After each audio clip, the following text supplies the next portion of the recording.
আমরা যারা সাদা পাথর ব্যবসার সাথে জড়িত, আমরা ব্যবসায়ী যারা এরা আমরা ক্ষতিগ্রস্ত হয়েছি। কারণ বিশ্ব প্লাস বাংলাদেশের বিভিন্ন জায়গা থেকে মানুষ সাদা পাথর উপর লাগে আয়, এর সাথে হাজার হাজার মানুষ ব্যবসায়ী যারা আছে তারা জড়িত।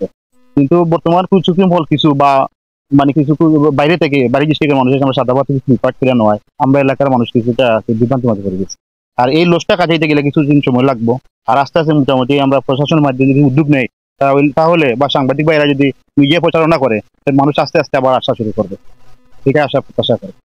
প্রতিদিন অসংখ্য মানুষ আইতা, কিন্তু বিগত এক সপ্তাহ ধরিয়া রাতের আধারে অন্ধকারে এখান থেকে প্রচুর, অর্থাৎ মূল সৌন্দর্য যেটা সাদা পাথর, এই পাথরগুলা পরিমিত হয়ে গেছে, যার ফলে বিভিন্ন জায়গা থেকে মানুষ আইয়া হতাশ, এবং এরা অনেকে ভিডিও করে লাইভ করে, যার ফলে বিভিন্ন জায়গা থেকে পর্যটক যারা সাদা পাথর আইতো এরা আর না।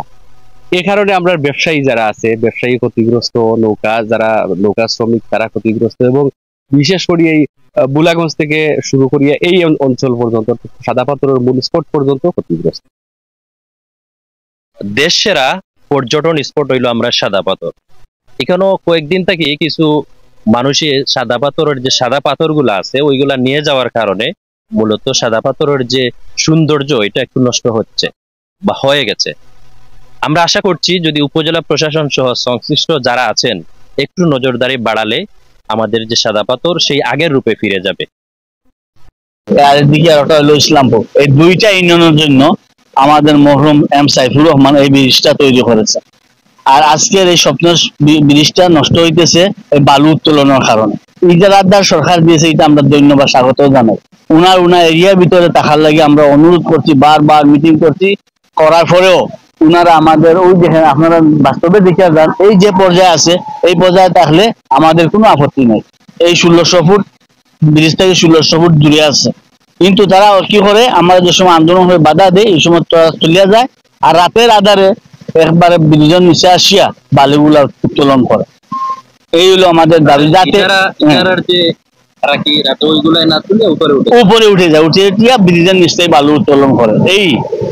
এই আমাদের দাবি তারা 1600 ফুটের ভিতরে থাকুক, ইজারার ভিতরে থাকুক, নীতিমালার ভিতরে থাকুক, আমাদের কোনো আপত্তি নেই। আমাদের সমস্যা না, আমাদের সমস্যা ব্রিজ নষ্ট হবে, ব্রিজ ভাঙিয়ে যাইবে, এই আমাদের অসুবিধা।